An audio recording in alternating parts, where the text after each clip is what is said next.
Hello student, इस video के अंदर हम एक्सरसाइज 5.8 को सॉल्व करेंगे। 5.8 एक्सरसाइज के अंदर आपको दो थियरम के बारे में समझना है। एक है रोल्स थियरम और एक है mean value theorem. Mean value theorem को MVT भी बोलते हैं, एग्ज़ाम में कई बार MVT यूज़ करते हैं, तो आपको ध्यान रखना है, राइट। सबसे पहले हम रोल्स थियरम की बात कर लेते हैं कि रोल्स थियरम के लिए आपको करना क्या है। तो स्टेप 1 की बात करते हैं। आपको जो भी फंक्शन दिया हुआ है वो कंटिन्यूस होना चाहिए एट क्लोज्ड इंटरवल। ये जो ब्रैकेट है वो क्लोज्ड इंटरवल है, राइट, AB पर।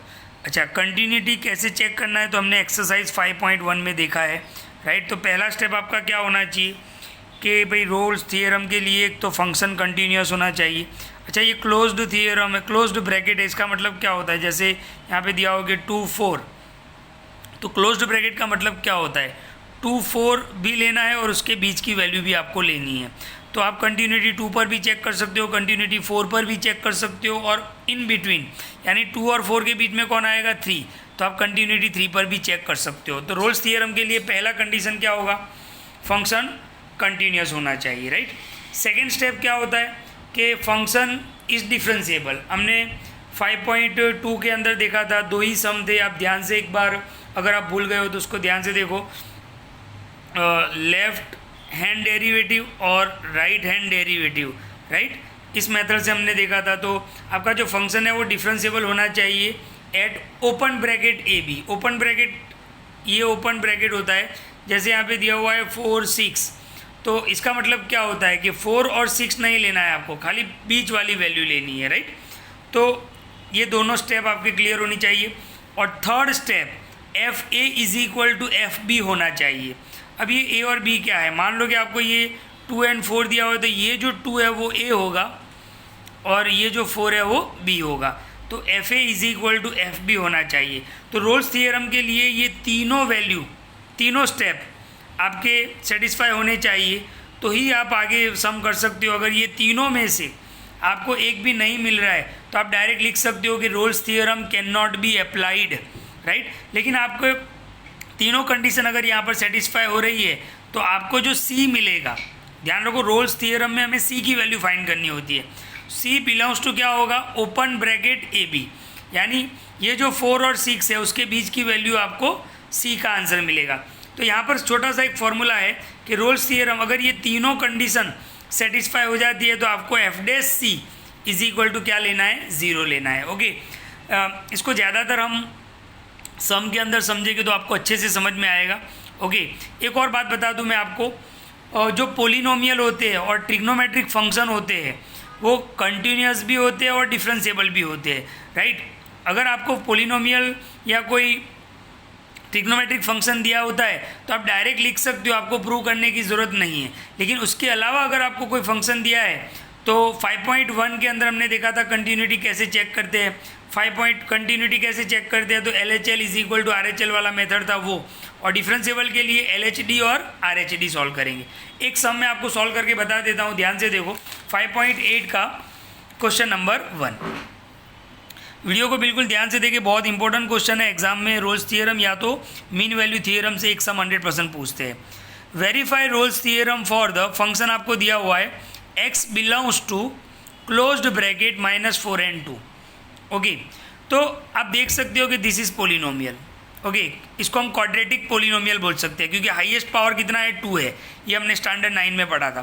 तो यहाँ पर मुझे प्रूव करने की ज़रूरत नहीं है, मैं यहाँ पर डायरेक्ट लिख सकता हूँ कि since given function is polynomial so it is continuous at x belongs to closed bracket -4 and 2।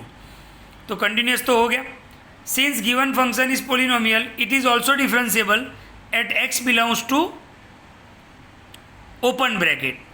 continuous में हमें closed bracket लेना है और differentiable में हमें open bracket लेना है, राइट। तो ये फंक्शन जो आपको दिया हुआ है वो continuous भी है और differentiable भी है। तीसरी कंडीशन पे आते हैं। तीसरी कंडीशन क्या थी, FA is equal to FB। तो हमने ये जो फंक्शन है वो लिख दिया, x की जगह पर मैंने A ले लिया, जहाँ जहाँ पर x है वहाँ पर मैंने A ले लिया। अब A की वैल्यू देखते हैं। तो क्वेश्चन में आपको देखना है जो पहली वैल्यू दी हुई है वो A है, दूसरी वैल्यू जो है वो B। तो एक बार हम x की वैल्यू -4 रखेंगे और दूसरी बार हम 2 रखेंगे, राइट। तो यहाँ पे आते हैं, a की जगह पर मैंने -4 ले लिया, आप देख सकते हो। तो a² 2a और -4 स्क्वायर -4 का स्क्वायर कितना होगा 16, प्लस माइनस माइनस 4 2 8 और ये -8 है, राइट। तो 16 - 8 8 -8 कितना हो गया 0, यानी इसका आंसर 0 आ रहा है। तो इसका भी आंसर 0 ही आना चाहिए, मतलब सेम आना चाहिए, ओके। तो fx = आपको दिया हुआ है x² + 2x - 8। x की जगह पर हमने b ले लिया, तो x की जगह पर b की वैल्यू कितनी है, मैंने आपको बताया कि b की वैल्यू कितनी है 2। तो यहाँ पर हम सब्स्टिट्यूट करेंगे तो इसका आंसर भी क्या आया 0, यानी हमें fa = क्या मिल गया fb। यानी यहाँ पर आपकी तीनों कंडीशन क्लियर हो रही है, कंटिन्यूस भी है, डिफरेंशिएबल भी है और fa = fb भी है। अब आपको क्या करना है, जो फंक्शन दिया हुआ है वो वापस लिखेंगे, x की जगह पर हम c ले लेंगे, राइट। जहाँ पर x है वहाँ पर हमने c। अब हम डिफ्रेंशिएशन करेंगे, f(c) का डिफ्रेंशिएशन क्या होगा f'(c) डैश यानी डिफ्रेंशिएशन, c² का क्या होगा 2c और 2c, c का कितना हो जाएगा 1 कांस्टेंट। अपने रोल्स थ्योरम में देखा कि मैं आपको बता दूं कि अगर तीनों कंडीशन से सेटिस्फाई होती है तो f'(c) की वैल्यू हमें क्या लेनी है 0। तो हमने f'(c) की जगह पर क्या ले लिया 0, 2c + 2 ये साइड आएगा -2 = 2c, ये 2 डिवाइड में चला जाएगा, 2 2 कैंसल, -1 क्या -1 -4 और 2 के बीच में आएगा, यस डेफिनेटली। तो यहाँ पर हम लिख सकते हैं कि यहाँ पे रोल्स थ्योरम बिल्कुल अप्लाई हो रहा है और c की वैल्यू हमें क्या मिलेगी -1। देखो यहाँ पर ओपन ब्रैकेट है, यहाँ पर आपको ओपन ब्रैकेट करना है, भले ही क्वेश्चन में आपको क्लोज्ड ब्रैकेट दिया है लेकिन आपको लास्ट में -1, ओपन ब्रैकेट का मतलब क्या होता है -4 और 2 के बीच में क्या -1 आ रहा है, तो डेफिनेटली आ रहा है, ओके, इसलिए हमारा ये आंसर होगा, राइट। तो बिल्कुल इसको ध्यान से देखिए, रोल्स थ्योरम बहुत ही इंपॉर्टेंट है।